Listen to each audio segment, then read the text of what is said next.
ये कहानी पूरी तरह काल्पनिक है। पात्र, नाम, स्थान और घटनाएं किसी भी वास्तविक व्यक्ति या घटना से संबंधित नहीं है। किसी समानता को महज सहयोग समझे। सामग्री का उद्देश्य केवल मनोरंजन है, न कि किसी व्यक्ति, संस्था या व्यवस्था का मान्य चित्रण।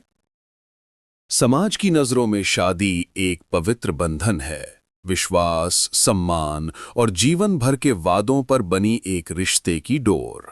परिवार एक साथ आते हैं, वादे किए जाते हैं और दो आत्माएं हर तूफान में साथ चलने की कसम खाती हैं। लेकिन क्या होता है जब इस पवित्र रिश्ते के पर्दे के पीछे छिपा हो धोखे का एक ऐसा जाल, इतना काला, इतना खतरनाक कि एक घर कब्रिस्तान बन जाए? क्या होता है जब प्यार सिर्फ एक नकाब बन जाए लालच का और वादे बन जाएं मौत के हथियार? आज की कहानी है ऐसी ही एक शादी की, जहां दुल्हन आई नहीं सपनों के साथ, बल्कि मौत के इरादों के साथ। एक ऐसी कहानी जहां विश्वास को सबसे क्रूर तरीके से तोड़ा गया और एक शख्स जो प्यार में यकीन करता था, उसने अपनी जान की कीमत चुकाई। यह है राजीव मेहरा की कहानी, दिल्ली का एक सफल बिजनेसमैन जिसकी शादी बन गई उसके अंत की शुरुआत। कहते हैं प्यार अंधा होता है, लेकिन लालच बेरहम है। वो रिश्तों को नहीं देखता, एहसासों को नहीं देखता, इंसानियत को नहीं देखता। वो सिर्फ देखता है कि उसे क्या चाहिए और उसे पाने के लिए वो हर चीज को तबाह कर देता है। इस केस में लालच का चेहरा था एक खूबसूरत औरत नेहा, और उसके साथ खड़ा था एक आदमी करण, उसका गुप्त प्रेमी जो उसके लिए कुछ भी करने को तैयार था। साथ मिलकर उन्होंने प्लान किया एक परफेक्ट मर्डर।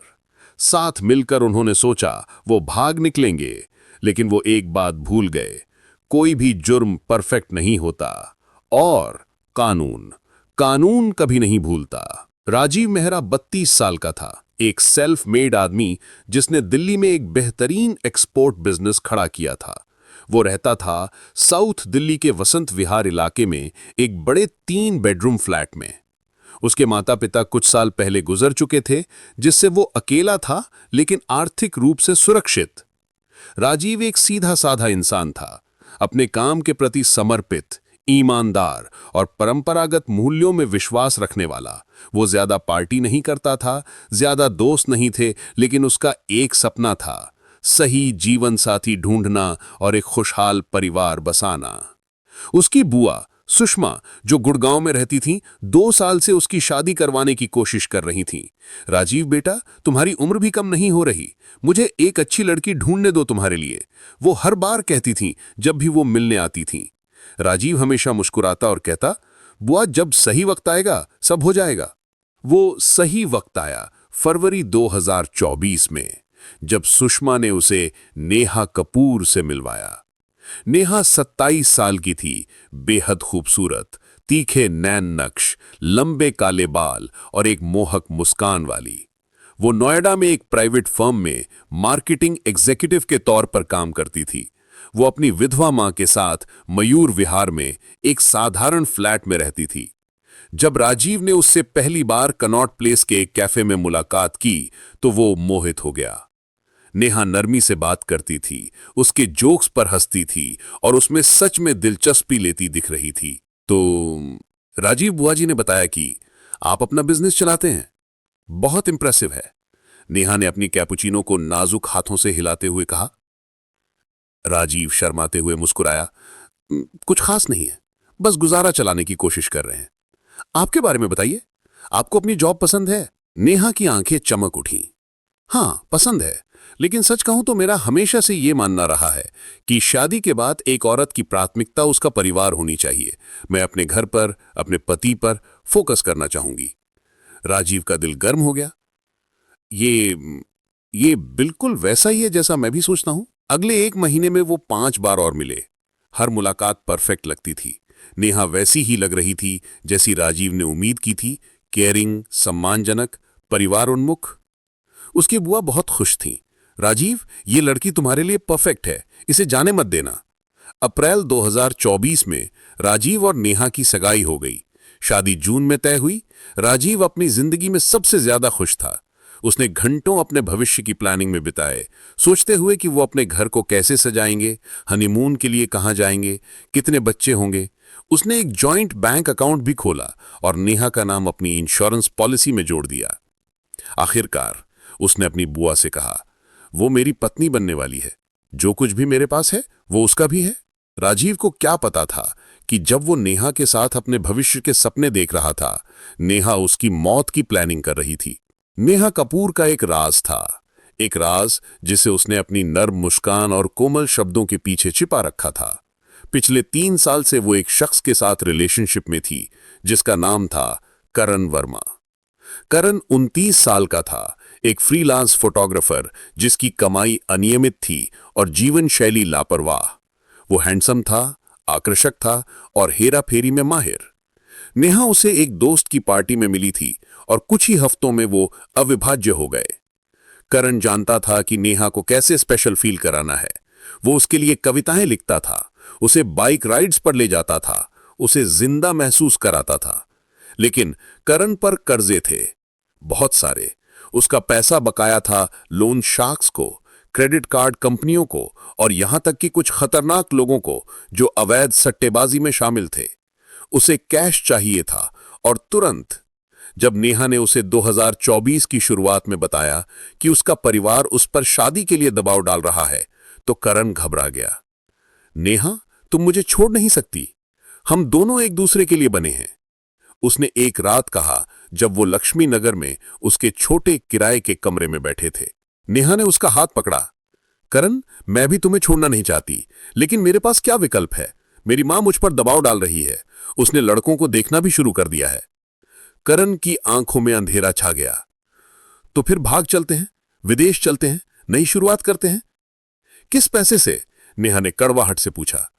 तुम्हारे पास तो कुछ नहीं है, मैं मुश्किल से अपना खर्च चलाती हूं। तभी वो आइडिया जन्मा, काला, घिनौना और शैतानी, लेकिन लुभावना। करण करीब झुका। क्या हो अगर तुम किसी अमीर से शादी कर लो, किसी ऐसे के साथ जिसके पास पैसा हो, प्रॉपर्टी हो, और फिर हम सब कुछ लेकर गायब हो जाएं? नेहा ने उसे घूरा। तुम क्या कह रहे हो? मैं कह रहा हूं, करण ने फुसफुसाते हुए कहा, कि तुम एक लड़का ढूंढो, उससे शादी करो और फिर हम उससे छुटकारा पाले, एक एक्सीडेंट की तरह दिखाएं। तुम्हें सब कुछ इनहेरिट मिलेगा, हम सब बेच देंगे और इंडिया छोड़ देंगे। किसी को शक तक नहीं होगा एक शोक संतपित विधवा पर। एक पल के लिए नेहा चुप रही, फिर धीरे धीरे उसने सिर हिला दिया। ये काम कर सकता है। और इस तरह जब सुषमा बुआ ने नेहा को राजीव से मिलवाया, तो उसने एक जीवन साथी नहीं बल्कि एक टारगेट देखा। उसने अपना रोल परफेक्ट तरीके से निभाया। शर्मीली, परंपरागत लड़की जो प्यार की तलाश में है। राजीव का कोई चांस नहीं था। शादी हुई 15 जून 2024 को पूर्वी दिल्ली के एक बैंक्वेट हॉल में। ये एक खूबसूरत समारोह था। राजीव इस दुनिया का सबसे खुश इंसान लग रहा था जब उसने नेहा के गले में मंगलसूत्र पहनाया। उसने उससे फुसफुसाते हुए कहा, मैं वादा करता हूं कि मैं तुम्हें हमेशा खुश रखूंगा। नेहा मुस्कुराई और उसका हाथ छुआ। मुझे पता है तुम रखोगे। लेकिन उस मुस्कान के पीछे था एक ठंडा, गणना करने वाला दिमाग। जब राजीव मेहमानों का अभिवादन कर रहा था, जब उसके रिश्तेदार दंपत्ति को आशीर्वाद दे रहे थे, नेहा बाथरूम से करण को मैसेज कर रही थी, हो गया, अब हम सही वक्त का इंतजार करते हैं। शादी के बाद के पहले 2 हफ्ते शांतिपूर्ण थे। राजीव ध्यान देने वाला, प्यार करने वाला और उदार था। उसने नेहा के लिए महंगे गहने खरीदे, उसे शॉपिंग पर ले गया और यहां तक कि थाईलैंड का हनीमून भी प्लान किया। नेहा ने परफेक्ट पत्नी का रोल निभाया। उसके पसंदीदा खाने बनाती, आशीर्वाद के लिए उसके पैर छूती, उसे सम्मान से जी कहकर पुकारती। लेकिन हर रात जब राजीव सो जाता, नेहा बालकनी में छिपकर करण को वीडियो कॉल करती। मैं ये ज्यादा देर और नहीं कर सकती, उसने एक रात फुसफुसाते हुए कहा। वो इतना विश्वास करने वाला है, इतना मासूम, ये घुटन भरा है। करण की आवाज सख्त थी। 2 हफ्ते और नेहा, हमें यकीन करना होगा कि सब कुछ अपनी जगह पर है। Bank accounts, insurance, property papers. एक बार हमारे पास सब कुछ एक्सेस हो जाए, हम प्लान को एग्जीक्यूट करते हैं। नेहा ने सिर हिलाया। और तुम्हें यकीन है ये काम करेगा? मुझ पर भरोसा रखो, करण ने एक मुस्कान के साथ कहा। ये फुल प्रूफ है। जुलाई के शुरुआत तक नेहा ने राजीव की फाइनेंस तक पूरी पहुंच बना ली थी। उसे उसके बैंक पासवर्ड पता थे, उसके लॉकर कॉम्बिनेशन, उसकी प्रॉपर्टी डिटेल्स। राजीव ने सब कुछ खुशी खुशी शेयर किया था, ये विश्वास करते हुए कि पति पत्नी के बीच कोई राज नहीं होना चाहिए। उसने नेहा को अपनी 50 लाख रुपए की लाइफ इंश्योरेंस पॉलिसी का नॉमिनी भी बना दिया था। 10 जुलाई 2024 को नेहा और करण ने अपना प्लान फाइनल किया। वो राजीव को 13 जुलाई की रात मारेंगे, जब उसकी घर की मेट छुट्टी पर होगी और कोई उन्हें डिस्टर्ब नहीं करेगा। करण देर रात अपार्टमेंट में घुसेगा। वो राजीव को ड्रग देंगे, उसे दम घोंट देंगे और इसे हार्ट अटैक की तरह दिखाएंगे। सुबह तक नेहा पुलिस को फोन करेगी, रोते हुए दावा करेगी कि उसका पति अचानक कोलैप्स हो गया। सब कुछ तैयार था। 12 जुलाई की शाम को राजीव ने नोटिस किया कि नेहा विचलित लग रही थी। सब ठीक है ना? उसने पूछा जब वो डिनर के लिए बैठे। नेहा ने एक जबरदस्ती की मुस्कान दी। हाँ, सब ठीक है, बस थोड़ी थक गई हूं। राजीव ने उसका हाथ पकड़ा। तुम बहुत काम कर रही हो, कल हम कहीं बाहर चलेंगे, रिलैक्स करेंगे, कैसा रहेगा? नेहा की आंखों में एक पल के लिए कुछ चमका, शर्म, अफसोस, लेकिन वो जल्दी से गायब हो गया। हाँ, वो अच्छा रहेगा। 13 जुलाई की रात राजीव जल्दी सो गया। उसे कोई आइडिया नहीं था कि उसकी पत्नी बालकनी में खड़ी थी, अपने प्रेमी से आखिरी निर्देश ले रही थी। तुम 1 बजे आ जाओ, मैं बैकडोर खुला छोड़ दूंगी, और याद रखना, साइलेंट, कोई शोर नहीं। समझ गया, करण ने एक मुस्कान के साथ कहा। कल से हम फ्री हैं।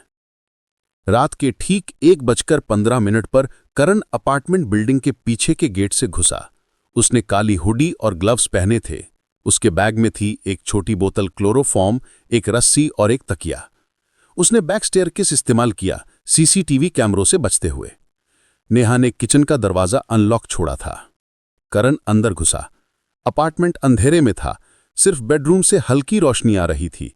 नेहा उसका इंतजार कर रही थी, उसका चेहरा पीला लेकिन दृढ़। वो सो रहा है, उसने फुसफुसाते हुए कहा। करण ने सिर हिलाया। चलो इसे खत्म करते हैं। वो धीरे से बेडरूम में गए।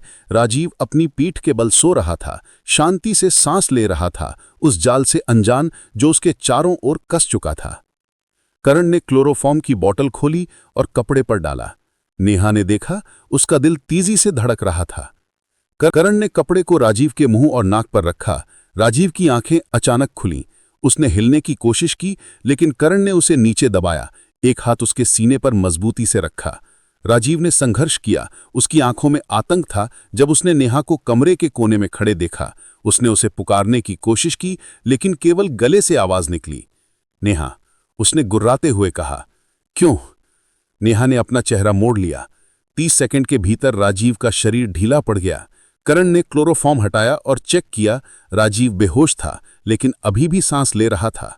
अब, करण ने कहा। उन्होंने तकिया उसके चेहरे पर रखा और नीचे दबाया। राजीव का शरीर थोड़ा हिला, एक आखिरी जीवन की चिंगारी। फिर कुछ नहीं। करण ने तकिया हटाया। राजीव स्थिर पड़ा था, उसकी आंखें थोड़ी खुली, उसका चेहरा नीला पड़ चुका था। नेहा ने अपना मुंह ढांक लिया, एक रोना दबाते हुए। हो गया, करण ने कहा। अब हम उसे व्यवस्थित करते हैं, इसे नेचुरल लगना चाहिए। उन्होंने राजीव के शरीर को बेड पर ठीक से व्यवस्थित किया। तकिया उसके सिर के नीचे रखा, कंबल उसके ऊपर खींच लिया। करण ने सारे सबूत इकट्ठे किए, क्लोरोफॉर्म की बोतल, कपड़ा, उसके ग्लव्स। मैं चला जाता हूं, तुम सुबह 7 बजे पुलिस को कॉल करना। रोना, चिल्लाना, पूरा नाटक करना। नेहा ने सिर हिलाया, उसकी आंखों में आंसू थे, शर्म के नहीं बल्कि तनाव के। करण फिसल गया जैसे वो आया था, पीछे के स्टेयरकेस से रात के अंधेरे में गायब हो गया। नेहा अकेली रह गई अपने मृत शरीर के साथ। उसने बेड के किनारे बैठकर कांपना शुरू कर दिया। ये हो गया, अब बस थोड़ा और। 14 जुलाई की सुबह 7:30 बजे नेहा की चीख से पूरी बिल्डिंग गूंज उठी। बचाओ, कोई है, मेरे पति, वो सांस नहीं ले रहे। पड़ोसी दौड़कर आए, एक ने एम्बुलेंस बुलाई, दूसरे ने पुलिस को कॉल किया। नेहा फर्श पर बैठी बेकाबू रो रही थी, राजीव के शरीर को पकड़े। मुझे नहीं पता क्या हुआ, वो नहीं उठे, प्लीज किसी को बचाओ उन्हें। पैरामेडिक्स पहुंचे और राजीव को मृत घोषित कर दिया। हमें अफसोस है मैडम, वो जा चुके हैं, शायद कार्डियक अरेस्ट। पुलिस ने इनिशियल रिपोर्ट दर्ज की। राजीव के शरीर को पोस्टमार्टम के लिए ले गया। नेहा पूरे समय रोती रही, एक शोक संतप्त विधवा की तरह काम करते हुए। पड़ोसियों ने उसे सांत्वना दी। बेचारी, इतनी जल्दी विधवा हो गई, भगवान जाने क्या हुआ राजीव को। लेकिन वसंत विहार पुलिस स्टेशन में इंस्पेक्टर विक्रम सिंह को कुछ अजीब लग रहा था। विक्रम एक अनुभवी अधिकारी था, 32 साल की सेवा में सैकड़ों केस सुलझा चुका था। जब उसने राजीव की मौत की रिपोर्ट पढ़ी तो कुछ चीजें उसे चुभीं। 32 साल का आदमी, कोई मेडिकल हिस्ट्री नहीं, अचानक हार्ट अटैक, थोड़ा जल्दी नहीं? विक्रम ने अपने junior sub inspector Amit Sharma से कहा। अमित ने कंधे उचकाए। सर, आजकल तो युवाओं में भी हार्ट अटैक आम हो गए हैं। स्ट्रेस, खराब लाइफस्टाइल। यहां लेकिन राजीव मेहरा एक फिट आदमी था। मैंने पड़ोसियों से बात की, वो रोज सुबह जॉगिंग पर जाता था, शराब नहीं पीता था, धूम्रपान नहीं करता था। विक्रम ने फाइल बंद की। पोस्टमार्टम रिपोर्ट का इंतजार करते हैं, और उस पत्नी की बैकग्राउंड चेक करो। कितने दिन हुए शादी को? सर, 1 महीना। विक्रम की आंखें संकीर्ण हो गईं। 1 महीना, और अब वो विधवा है। उसी दिन दोपहर को फोरेंसिक डॉक्टर राजेश मल्होत्रा ने विक्रम को फोन किया। विक्रम, तुम्हें यहां आना होगा, राजीव मेहरा के केस में कुछ दिलचस्प है। विक्रम तुरंत फोरेंसिक लैब पहुंचा। डॉक्टर मल्होत्रा ने उसे पोस्टमार्टम रूम में ले गए, जहां राजीव का शरीर पड़ा था। देखो यहां, डॉक्टर ने राजीव के चेहरे को इंगित किया। नाक और मुंह के चारों ओर पेटिजियल हेमरेज, ये छोटे छोटे रक्त बिंदु, ये तब होते हैं जब किसी को दम घोटा जाता है। विक्रम का जबड़ा कस गया, यानी ये कोई नेचुरल डेथ नहीं है, बिल्कुल नहीं। और इसके अलावा डॉक्टर ने अपनी रिपोर्ट खोली, उसके रक्त में क्लोरोफॉर्म के ट्रेस मिले हैं। पहले उसे बेहोश किया गया, फिर दम घोटा गया। विक्रम की मुट्ठियां भिंज गईं। Murder, planned murder. और विक्रम, डॉक्टर ने कहा, टाइम ऑफ डेथ लगभग 1:30 से 2 बजे के बीच में है। पत्नी ने सुबह 7:30 बजे कॉल किया, 6 घंटे की देरी। विक्रम ने अपना फोन निकाला। अमित, तुरंत नेहा मेहरा को स्टेशन बुलाओ और उसके फोन रिकॉर्ड्स निकालो। मुझे पिछले 1 महीने की हर कॉल, हर मैसेज चाहिए। उस शाम नेहा वसंत विहार पुलिस स्टेशन में बैठी थी। उसकी आंखें लाल और सूजी हुई थीं। विक्रम ने उसके सामने बैठकर उसका अध्ययन किया। उसके कपड़े साफ थे, उसका मेकअप परफेक्ट, लेकिन उसके हाथ थोड़े कांप रहे थे। मिसेज मेहरा, मुझे आपके नुकसान के लिए बहुत दुख है, विक्रम ने नर्म आवाज में कहा। नेहा ने रुमाल से अपनी आंखें पोंछी। थैंक यू सर, मैं अभी भी विश्वास नहीं कर पा रही कि वो चले गए। मुझे समझ है, लेकिन मुझे आपसे कुछ सवाल पूछने हैं। Routine procedure. विक्रम ने अपनी नोटबुक खोली। कल रात आप दोनों ने क्या किया था? नेहा ने गहरी सांस ली। हमने घर पर डिनर किया था। राजीव जी थोड़े थके हुए थे तो जल्दी सो गए, लगभग 10 बजे। मैं भी 11 बजे तक सो गई थी। और सुबह मैं 7 बजे उठी। मैंने उन्हें जगाने की कोशिश की, लेकिन वो ठंडे पड़ गए थे। नेहा का गला भर आया। विक्रम ने सिर हिलाया। आपकी शादी को कितना समय हुआ था? 1 महीना। और शादी से पहले आप राजीव को कितने समय से जानती थीं? लगभग 4 महीने। हमारी सुषमा बुआ ने मिलवाया था। विक्रम ने पेन घुमाया। मिसेज मेहरा, क्या आपकी शादी से पहले किसी और के साथ कोई रिलेशनशिप था? नेहा की आंखें तेजी से विक्रम की ओर उठी। नहीं, क्यों पूछ रहे हैं आप ये? बस रूटीन सवाल। विक्रम मुस्कुराया। आप जा सकती हैं अभी, लेकिन शहर न छोड़ें, हमें आपसे फिर बात करनी पड़ सकती है। नेहा उठी। उसके पैर थोड़े अस्थिर थे। मैं कहीं नहीं जा रही सर, मैं बस चाहती हूं कि मेरे पति को न्याय मिले। जैसे ही नेहा बाहर गई, अमित कमरे में आया। सर, उसके फोन रिकॉर्ड्स आ गए हैं, और आप यकीन नहीं करेंगे क्या मिला। विक्रम ने रिपोर्ट ली। पिछले 3 महीनों में नेहा के एक नंबर के साथ हजारों कॉल और मैसेज थे। नंबर रजिस्टर्ड था करण वर्मा के नाम पर। ये करण वर्मा कौन है? विक्रम ने पूछा। चेक कर रहे हैं सर, लेकिन देखिए, आखिरी कॉल चेक कर रहे हैं सर, लेकिन देखिए, आखिरी कॉल 13 जुलाई को रात 12:45 पर हुई थी, राजीव की मौत से ठीक पहले। विक्रम की आंखें चमक उठी। प्रेमी, उसका एक प्रेमी है। अमित, इस करण वर्मा को ढूंढो अभी। अगले 24 घंटों में पुलिस टीम ने करण वर्मा के बारे में सब कुछ खोद निकाला। वो एक फ्रीलांस फोटोग्राफर था, लक्ष्मी नगर में रहता था और कर्ज में डूबा हुआ था। उसका और नेहा का 3 साल पुराना रिलेशनशिप था। विक्रम ने करण के लैंडलॉर्ड से बात की। हाँ साहब, वो लड़का 2 दिन पहले ही चला गया, किराया भी नहीं दिया। बोला कुछ जरूरी काम है और जल्दी वापस आएगा। उसने कुछ सामान छोड़ा? हाँ, कुछ कपड़े, कैमरा इक्विपमेंट। विक्रम की टीम ने करण के कमरे की तलाशी की। उन्हें मिला एक नोटबुक जिसमें राजीव के बारे में नोट्स थे, उसकी दिनचर्या, उसकी property details, bank account numbers और सबसे महत्वपूर्ण 13 जुलाई की रात का एक स्केच प्लान। ये सबूत है, विक्रम ने कहा। दोनों ने मिलकर ये किया। अब हमें उन्हें पकड़ना है। अमित ने कंप्यूटर स्क्रीन की ओर इशारा किया। सर, नेहा के बैंक ट्रांजैक्शन देखिए। राजीव की मौत के अगले दिन उसने 15 लाख रुपए निकाले और 2 दिन बाद उसने 2 थाईलैंड की टिकट बुक किए, उसकी और करण के नाम पर। फ्लाइट कल शाम 6 बजे की है। विक्रम मुस्कुराया। वो भाग रहे हैं, परफेक्ट। एयरपोर्ट को अलर्ट करो, हम उन्हें वहीं पकड़ेंगे। 15 जुलाई शाम 5:30 बजे, Indira Gandhi international airport, terminal 3। Neha और करण इमिग्रेशन काउंटर के पास खड़े थे, उनके हाथों में पासपोर्ट और बोर्डिंग पास। नेहा ने काला चश्मा पहना था, उसके बाल एक बन में बंधे थे। करण ने कैजुअल जीन्स और टी शर्ट पहनी थी, एक बैकपैक उसके कंधे पर। बस 30 मिनट और, करण ने फुसफुसाते हुए कहा। फिर हम फ्री हैं। नेहा ने सिर हिलाया, लेकिन उसकी हथेलियां पसीने से भीगी थीं। मुझे अच्छा नहीं लग रहा करण। क्या हुआ अगर? कुछ नहीं होगा, हमने सब कुछ प्लान के अनुसार किया, पुलिस को शक तक नहीं है। लेकिन करण गलत था। जैसे ही वो इमिग्रेशन लाइन में आगे बढ़े, 6 पुलिस अधिकारी उनकी ओर बढ़े। विक्रम सिंह सबसे आगे था, उसका चेहरा सख्त और दृढ़। नेहा कपूर और करण वर्मा, आप दोनों गिरफ्तार हैं राजीव मेहरा की हत्या के आरोप में।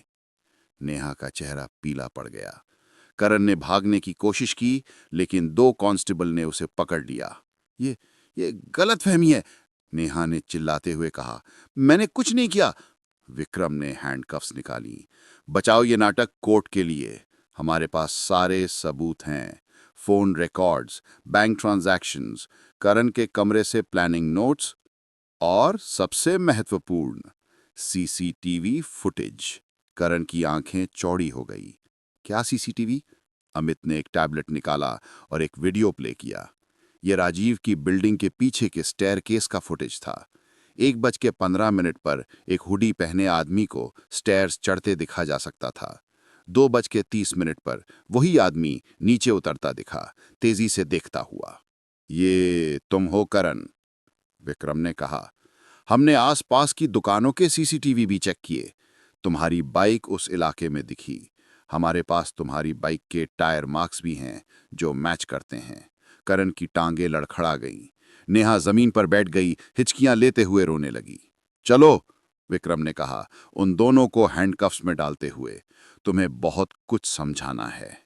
पुलिस स्टेशन के इंटेरोगेशन रूम में करण पहले टूटा। विक्रम ने उसके सामने बैठकर धीरे से कहा, करण, हम सब कुछ जानते हैं। जितना जल्दी तुम सच बोलोगे उतना अच्छा रहेगा। करण ने अपना चेहरा अपने हाथों में छिपा लिया। ये सब नेहा का आइडिया था। झूठ मत बोलो। बगल के रूम से नेहा की आवाज आई, जहां वो अलग से बैठी थी। विक्रम ने करण को देखा। शुरू से बताओ, क्यों किया तुमने ये? करण की आंखों से आंसू बहने लगे। मुझे पैसे चाहिए थे। मेरे ऊपर 20 लाख का कर्जा था। अगर मैं नहीं चुकाता तो वो लोग मुझे मार देते। नेहा ने कहा, उसने कहा अगर वो किसी अमीर से शादी कर ले तो हम उसे उसे हत्या। विक्रम ने वाक्य पूरा किया। करण ने सिर हिलाया। मैंने नहीं चाहता था, लेकिन नेहा ने कहा यह एकमात्र रास्ता है। उसने राजीव को ढूंढा, उससे शादी की और फिर 13 तारीख को मैं वहां गया। हमने उसे एक क्लोरोफॉर्म दिया और तकिए से दम घोंट दिया। विक्रम ने हर शब्द लिखा। कौन था जिसने वास्तव में तकिया पकड़ा? करण हिचकिचा रहा। मैंने किया, लेकिन नेहा भी वहां थी। उसने मुझे रोका नहीं। बगल के रूम में नेहा चिल्लाई, वो झूठ बोल रहा है, मैं नहीं चाहती थी कि ये हो। करण ने मुझे मजबूर किया। विक्रम नेहा के रूम में गया। मिसेस मेहरा, झूठ बोलना बंद करो। करण ने सब कुछ बता दिया और हमारे पास तुम्हारे बैंक ट्रांजैक्शंस, थाईलैंड के टिकट, सब कुछ हैं। तुमने राजीव से शादी की पहले दिन से उसे मारने का इरादा था। नेहा की आंखें खाली हो गईं। कुछ पलों तक वो चुप रही, फिर धीरे धीरे बोलना शुरू किया। मैं करण से प्यार करती थी, लेकिन हमारे पास कुछ नहीं था, कोई पैसा नहीं, कोई भविष्य नहीं। जब बुआ जी ने राजीव से मिलवाया तो मैंने एक मौका देखा। मैंने सोचा एक बार हम उसकी प्रॉपर्टी ले लें तो करण और मैं खुशी से रह सकेंगे। तो तुमने एक निर्दोष आदमी से शादी की, सिर्फ उसे मारने के लिए? विक्रम की आवाज में घृणा थी। नेहा ने अपना चेहरा छिपा लिया। मुझे नहीं पता था ये इतना मुश्किल होगा। राजीव, वो इतना अच्छा था, इतना प्यार करने वाला। कई बार मैंने सोचा कि मैं करण को छोड़ दूं, राजीव के साथ रहूं, लेकिन करण ने मुझे याद दिलाया कि हमने क्या प्लान किया था। तो तुमने उसे धोखा दिया। तुमने उस पर विश्वास किया जो तुम्हें प्यार करता था, और तुमने उसे मार डाला। विक्रम ने मेज पर मुक्का मारा। तुम जानती हो सबसे बुरी बात क्या है? राजीव ने तुम्हें अपनी पूरी जिंदगी दे दी थी। उसने तुम्हें अपने बैंक अकाउंट में जोड़ा, अपनी इंश्योरेंस में, सब कुछ। वो तुम पर अंधा विश्वास करता था। नेहा जोर से रोने लगी। मुझे माफ कर दो, मुझे माफ कर दो। माफी नहीं, विक्रम ने कहा, न्याय। राजीव को न्याय मिलेगा। केस ट्रायल तेजी से आगे बढ़ा। नेहा और करण दोनों पर धारा 302 हत्या और धारा 120 आपराधिक षड्यंत्र के तहत आरोप लगाए गए। सबूत इतने मजबूत थे कि उनके वकील भी बचाव में कुछ नहीं कर सके। फॉरेंसिक रिपोर्ट ने साबित किया कि राजीव को क्लोरोफॉर्म से बेहोश किया गया था और फिर दम घूंटकर मारा गया था। सीसीटीवी फुटेज ने करण को बिल्डिंग में घुसते और निकलते दिखाया। फोन रिकॉर्ड्स ने नेहा और करण के बीच हजारों कम्युनिकेशन दिखाए, उनके अफेयर और मर्डर प्लान को साबित करते हुए। करण के कमरे से मिली नोटबुक में राजीव के बारे में विस्तृत नोट्स थे। उसकी दिनचर्या, जब घर में नौकर नहीं रहता, उसके bank account details, property papers. ये साफ था कि ये कोई भावनात्मक अपराध नहीं था। ये ठंडे दिल से की गई, पहले से सोची समझी मर्द हत्या थी। सबसे दर्दनाक पल तब आया जब कोर्ट में राजीव की डायरी पेश की गई। उसमें उसने अपनी नई शादीशुदा जिंदगी के बारे में लिखा था। 10 जून 2024, आज नेहा से मिला। वो सच में परफेक्ट है। मुझे लगता है मैं प्यार में पड़ गया हूं। 15 जून 2024, शादी का दिन। आज सबसे खुश दिन है मेरी जिंदगी का। नेहा अब मेरी है। मैं वादा करता हूं कि मैं उसे हमेशा खुश रखूंगा। 5 जुलाई 2024, नेहा इतनी केयरिंग है। आज उसने मेरा पसंदीदा खाना बनाया। मैं सच में भाग्यशाली हूं। आखिरी एंट्री 12 जुलाई 2024 की थी, उसकी मौत से एक दिन पहले। कल मैं नेहा को सरप्राइज देने वाला हूं। मैंने उसके नाम एक फिक्स डिपॉजिट बनाई है 10 लाख की। चाहता हूं वो फाइनेंशियली सिक्योर रहे। आखिर वो मेरी जिम्मेदारी है, मेरी जान है वो। जब ये शब्द कोर्ट में पढ़े गए तो नेहा ने अपना चेहरा हाथों में छिपा लिया। करण सिर झुकाए बैठा रहा। जज ने सख्त आवाज में कहा, इस केस में जो कुछ हुआ वो सिर्फ एक हत्या नहीं है, ये विश्वास की हत्या है, इंसानियत की हत्या है। राजीव मेहरा ने नेहा कपूर पर अंधा विश्वास किया और उसने उस विश्वास का सबसे क्रूर तरीके से फायदा उठाया। उसने शादी के पवित्र बंधन को एक हथियार बनाया, प्यार को धोखे में बदला। जज ने अपना फैसला सुनाया। नेहा कपूर और करण वर्मा, आप दोनों दोषी पाए गए हैं राजीव मेहरा की पूर्व नियोजित हत्या के। मैं आपको उम्र कैद की सजा सुनाता हूं, बिना पैरोल की संभावना के। कोर्टरूम में सन्नाटा छा गया। नेहा गिर पड़ी रोते हुए। करण ने अपना सिर अपने हाथों राजीव में मेहरा पकड़ की लिया। कहानी एक चेतावनी बन गई। समाचार चैनलों ने इसे शादी का जाल और प्यार में धोखा जैसे शीर्षकों से कवर किया। सोशल मीडिया पर लोगों ने नेहा और करण को दानव और इंसानियत की शर्म कहा। लेकिन सबसे बड़ा सबक यह था, विश्वास एक कीमती चीज है और जब इसे तोड़ा जाता है तो इसके परिणाम जीवन भर के लिए होते हैं। राजीव की कब्र पर एक छोटा सा पत्थर लगा है जिस पर लिखा है, राजीव मेहरा, 1992-2024। एक प्यार करने वाला बेटा, एक विश्वासी पति, एक ईमानदार इंसान। तुम्हारा भरोसा तुम्हारी ताकत था और तुम्हारी कमजोरी भी। सुषमा बुआ हर हफ्ते वहां जाती थीं, फूल रखती थीं और अपने भतीजे से बात करती थीं। राजीव बेटा, मुझे माफ कर देना। मैंने तुम्हारी खुशी के लिए सोचा था, लेकिन तुम्हारी मौत का कारण बन गई। विक्रम सिंह ने एक इंटरव्यू में कहा, यह केस हमें याद दिलाता है कि हर रिश्ते में थोड़ी सावधानी जरूरी है। अंधा विश्वास कभी कभी खतरनाक हो सकता है। राजीव एक अच्छा इंसान था, लेकिन उसने बिना सोचे समझे पूरी तरह खुद को किसी ऐसे को सौंप दिया जिसे उसने सिर्फ कुछ महीनों से जाना था। जेल में नेहा और करण अलग अलग सेल्स में बंद थे। नेहा दिन रात रोती रहती, अपने किए पर पछतावा करती। उसे राजीव का चेहरा आता था, वो मुस्कुराता हुआ चेहरा जब उसने मंगलसूत्र पहनाया था, वो भरोसे भरी आंखें जब उसने कहा था मैं तुम्हें हमेशा खुश रखूंगा, और वो आखिरी नजर जब वो मर रहा था, उसकी आंखों में सवाल, नेहा क्यों? करण ने अपने सेलमेट को एक रात बताया, यार मैंने सोचा था हम भाग निकलेंगे, नई जिंदगी शुरू करेंगे, लेकिन अब मैं यहां हूं उम्र भर के लिए। और सबसे बुरी बात, अब नेहा मुझसे नफरत करती है। वो कहती है सब मेरी गलती है, लेकिन ये दोनों की थी। हम दोनों ने मिलकर एक मासूम इंसान की जान ली। महीनों बाद जेल की काउंसलर ने नेहा से मुलाकात की। नेहा तुम रोज रोती हो, तुम्हें आगे बढ़ना होगा। नेहा ने खाली आंखों से देखा, आगे कैसे बढ़ूं? मैंने एक इंसान को मारा जो मुझसे प्यार करता था। हर रात मुझे उसकी आवाज सुनाई देती है, नेहा क्यों? मैं जवाब नहीं दे पाती, क्योंकि कोई जवाब नहीं है। मैं लालची थी, मैं स्वार्थी थी, और अब मैं एक हत्यारिन हूं। 3 साल बाद 2027 में विक्रम सिंह रिटायर हो चुके थे, लेकिन वो अक्सर पुलिस ट्रेनिंग एकेडमी में लेक्चर देने जाते थे। एक दिन उन्होंने नए रिक्रूट्स को राजीव मेहरा केस के बारे में बताया। यह केस हमें सिखाता है कि हर सुसाइड या अचानक मौत को तुरंत एक्सीडेंट या नेचुरल नहीं मान लेना चाहिए। छोटे छोटे संकेत होते हैं। राजीव के केस में वो संकेत थे, एक बहुत जल्दी हुई शादी, पत्नी जिसकी कोई पुरानी हिस्ट्री नहीं थी, उसके फोन रिकॉर्ड जो एक और आदमी से भरे थे, और सबसे महत्वपूर्ण टाइमिंग, 1 महीने की शादी के बाद अचानक मौत। ये सब रेड फ्लैग्स थे। एक युवा कांस्टेबल ने हाथ उठाया, सर क्या नेहा और करण अभी भी जेल में हैं? हाँ, विक्रम ने कहा, और वो वहीं रहेंगी अपनी बाकी जिंदगी। लेकिन असली सजा वो नहीं है जो कानून ने दी है। असली सजा वो है जो उनका अपना विवेक दे रहा है। नेहा को हर रात राजीव के सपने आते हैं। करण को अपने कर्जों की चिंता थी, लेकिन अब उसे अपनी आत्मा के कर्ज की चिंता है, एक कर्ज जो वो कभी नहीं चुका पाएगा। विक्रम ने एक गहरी सांस ली। याद रखो, जुर्म सिर्फ पीड़ित को तबाह नहीं करता, ये अपराधी को भी तबाह करता है। नेहा और करण ने सोचा था कि वो एक परफेक्ट क्राइम कर रहे हैं, लेकिन कोई भी क्राइम परफेक्ट नहीं होता। हमेशा एक निशान रह जाता है, एक गवाह, एक सुराग, और सबसे महत्वपूर्ण, हमेशा एक विवेक। आज 2025 में राजीव मेहरा का केस भारतीय कानूनी इतिहास में एक महत्वपूर्ण मामला बन गया।